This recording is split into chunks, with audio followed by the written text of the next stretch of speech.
പക്ഷിയുടെ ചിറകുകളെ കുറിച്ച് പഠിക്കാൻ ശ്രമിക്കുന്ന ഏതൊരാളും അത്ഭുതപ്പെട്ടു പോകും.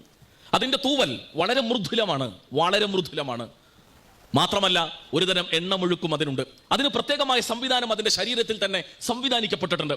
ഇത്രയും മൃദുലമായ, ഇത്രമേൽ കനം കുറഞ്ഞ ഒരു സാധനം, എന്നാൽ ശക്തമായ ബലമുള്ളതാണത്. വീശിയടിക്കുന്ന ശക്തമായ കാറ്റിനെ പോലും പ്രതിരോധിക്കാൻ കഴിയുന്ന രീതിയിലാണ് അതിന്റെ സംവിധാനങ്ങൾ പോലും.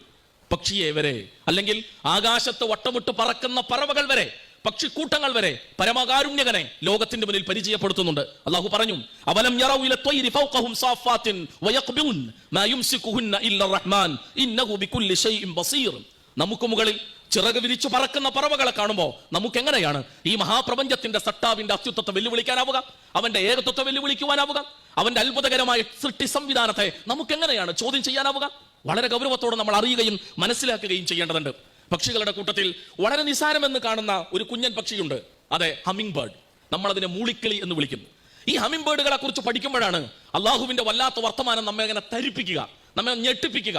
മായുംസികുഹുന്ന ഇല്ല റഹ്മാൻ എന്നൊരൊറ്റായത്തിന്റെ വരിയുടെ താഴത്ത് 2 വര വരച്ചിട്ട് വെറുതെ ഈ കുഞ്ഞൻ കിളിയിലേക്കൊന്ന് വെറുതെ ഒന്ന് നോക്കിയാൽ മതി. സുബ്ഹാനല്ലാഹ് എന്ന് ഹൃദയത്തിന്റെ അടിത്തട്ടിൽ നിന്ന് പുറത്തു വരും ആ വർത്തമാനം.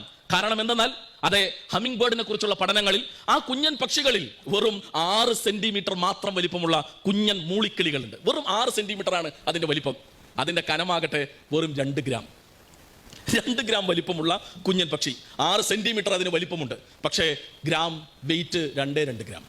ഇനിയോ അതിന്റെ ചിറകടി ശബ്ദങ്ങൾ, തേൻ നുകരാൻ വേണ്ടി മറ്റ് പലതിനെയും തേനീച്ചയടക്കം പൂവിലിരുന്നിട്ടാണ് മൂപ്പര് തേൻ കുടിക്കുക. എന്നാൽ ഇരിക്കുന്ന പരിപാടി മൂപ്പർക്കില്ല. ഈ പക്ഷിക്ക് അത് അന്തരീക്ഷത്തിൽ ചിറകടിച്ചു നിന്നുകൊണ്ടാണ് തന്റെ ഭക്ഷണം സ്വീകരിക്കുക. പൂക്കളിൽ നിന്ന് അത് തേൻ നുകർന്നെടുക്കും. ഈ സമയത്ത് താഴെ വീഴാതെ, പൂവിലൊന്ന് ചവിട്ടാതെ, പൂവിന്റെ തണ്ടിൽ ചവിട്ടാതെ, പൂവിന്റെ ഇലയിൽ ചവിട്ടാതെ, അന്തരീക്ഷത്തിൽ തന്റെ ശരീരത്തിൽ 2 ചിറകുകളെയും തുരുതുരാടിച്ചുകൊണ്ടാണ് അത് അവിടെ നിന്ന് കുടിക്കുന്നത്. ഒരു സെക്കൻഡിൽ 25 മുതൽ 80 വരെ തവണ അത് ചിറകടിക്കുന്നുണ്ട് എന്നാണ്. 25 മുതൽ 80 തവണ വരെ. നമുക്കൊരു സെക്കൻഡിൽ നമ്മുടെ കൈ ഒന്ന് പൊക്കാൻ പറ്റും. ചിലപ്പോൾ താത്തുമുഴിക്ക് 1 സെക്കൻഡ് കഴിഞ്ഞിട്ടുണ്ടാവും. നമ്മുടെ കൈയെങ്ങാനും ഒരു യന്ത്രത്തിന്റെ സഹായത്തോടെ 1 സെക്കൻഡിൽ 25 തവണ എങ്ങാനും അടുപ്പിച്ചാൽ നമ്മുടെ മസിലൊക്കെ കത്തിച്ചാമലായി പോകും, തകർന്ന് തരിപ്പണമാവും, കൈ പൊക്കാൻ കഴിയില്ല. ഇവിടെയാണ് മായുംസികുഹുന്ന ഇല്ല റഹ്മാൻ.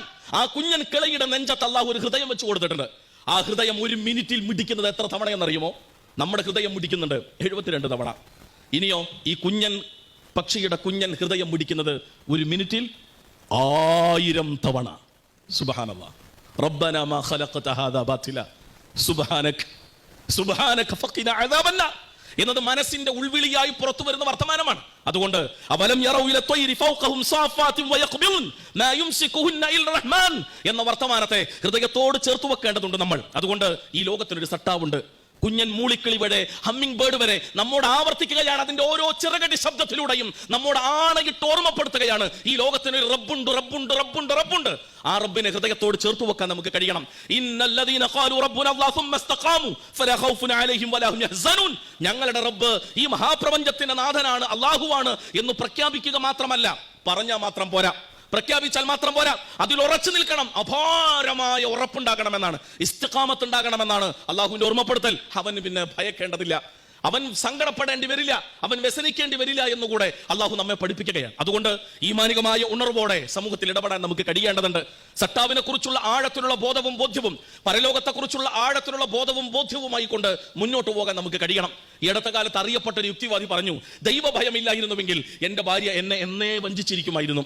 പരലോകബോധമില്ലായിരുന്നുവെങ്കിൽ അവളുടെ കിടപ്പറയിലേക്ക് പകരം വേറൊരാളെ ക്ഷണിക്കുമായിരുന്നു. ദൈവബോധവും അതേപോലെ തന്നെ പരലോക ബോധ്യവുമാണ് അതെ എന്റെ ഭാര്യയെ സ്വാധീനിക്കുന്നത് എന്ന് ദൈവത്തെ നിഷേധിക്കുന്ന, പരലോകത്തെ നിഷേധിക്കുന്ന മനുഷ്യൻ പറയുന്ന വർത്തമാനങ്ങളാണ് മനുഷ്യനെ നന്മയിലേക്ക് നയിക്കാൻ, തിന്മകളിൽ നിന്ന് ബോധപൂർവ്വം മാറ്റി നിർത്താൻ സട്ടാവിനെ കുറിച്ചുള്ള ബോധവും പരലോക ബോധ്യവും സഹായകമാകുന്നത് എന്ന് ആഴത്തിൽ നമ്മൾ തിരിച്ചറിയേണ്ടതുണ്ട് സഹോദരങ്ങൾ.